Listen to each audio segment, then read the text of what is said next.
Historia qui existait, l'histoire que tu as écrite et l'émission qui fait des mises au point sur l'histoire du Real Madrid. Aujourd'hui, je vais vous parler de la 6e édition de la Coupe d'Europe des clubs champions que le Real Madrid a remportée en 1966. Au sommaire, ce soir, nous aurons la nouvelle génération du Real Madrid, le quart de finale, la demi-finale, la finale et l'épilogue de cette année-là.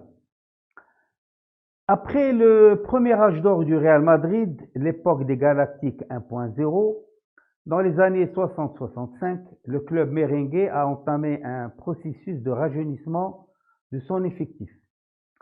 Ce processus va donner naissance à l'époque des yéyés.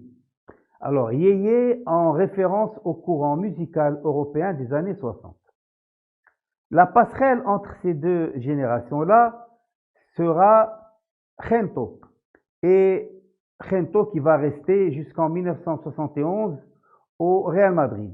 Il y a aussi Muñoz qui est devenu entre-temps le coach du Real Madrid en 1960. Lui poussera au Real Madrid jusqu'en 1974. Alors en 1964, Di Stefano et Muñoz ne sont plus du tout d'accord sur la stratégie du jeu du Real Madrid. Et il faudra l'arbitrage du président pour départager les deux. La balance a penché du côté du coach. Et le président a proposé à l'Argentin une reconversion dans le club. Di Stefano a catégoriquement refusé, disant que c'est lui qui va décider de sa retraite et non pas Santiago Bernabéu. Donc, il va partir en 1965 rejoindre Kubala à l'Espagnol Barcelone. Ce qu'il faut savoir, c'est que Di Stefano n'a plus remis les pieds au stade du Real Madrid jusqu'après la mort de Santiago Bernabéu en 1978. Pendant cette période transitoire, il faut savoir aussi que le Real Madrid a quand même perdu 2 finales de Coupe d'Europe des clubs champions. La première en 1962 contre le Benfica et la deuxième en 1964 contre l'Inter Milan. Alors la grande particularité de cette génération des yéyés, c'est qu'elle était totalement et exclusivement composée de joueurs espagnols. Alors, il y avait bien sûr Gento, Amancio Amaro, Pirri, Sanchis Père, Grosso, Zoco, Velázquez et Betancourt pour les plus connus. En quart de finale, le Real Madrid va prendre sa revanche sur Anderlecht, qu'il avait éliminé au tour préliminaire en 1963. Le match aller a lieu au Constant Vandenstock Stadium le 2 février 1966. Anderlecht s'impose 1-0 devant le Real Madrid. Un mois plus tard, au Santiago Bernabéu, c'est une autre chose. Le Real Madrid va battre Anderlecht 4-2. Score cumulé 4-3. Le Real Madrid file ainsi en demi-finale.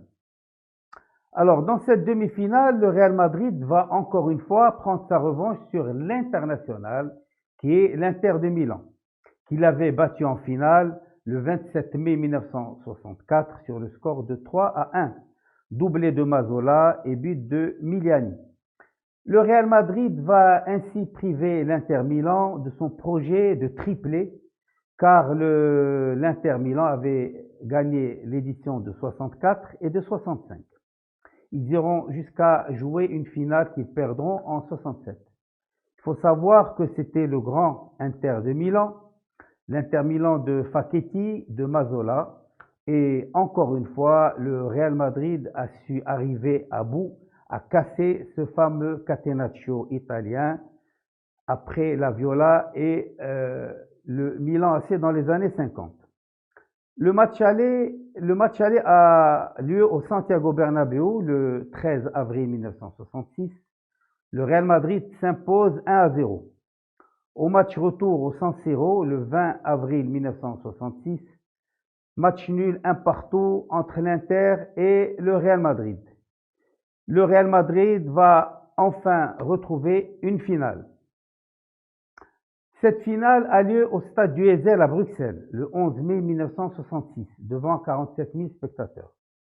Le Real Madrid va retrouver un ancien adversaire très coriace qui n'est autre que le Partizan Belgrade.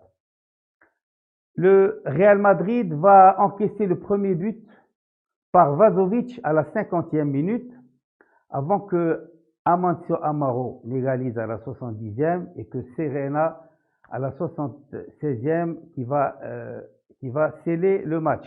Victoire finale du Real Madrid 2-1. Le Real Madrid venait de remporter sa 6e Coupe d'Europe des clubs champions, la Sexta. C'est certainement celle qui est la moins connue et la moins médiatisée. Alors, petit détail, c'est que Gento, lui aussi, a 6 Coupes d'Europe des clubs champions. Il se classe ainsi 3e ex aequo avec Liverpool dans le palmarès de cette compétition. L'épilogue de cette année-là. Alors, après un quintuplé en Liga de 1960 à 65, le Real Madrid ne remporte pas celle de 1966. Cette année-là, c'est l'Atlético de Madrid qui va s'imposer en Liga pour la première fois depuis 1951, c'est-à-dire depuis 15 ans. Et ce titre sera éclipsé, malheureusement pour eux, par la Sexta du Real Madrid. Il faut savoir que ce n'était qu'une courte pause car le Real Madrid va remporter les 3 prochaines Ligas, ce qui fera 8 Ligas pour cette génération des Yéyés, je dis bien 8 Ligas sur 10.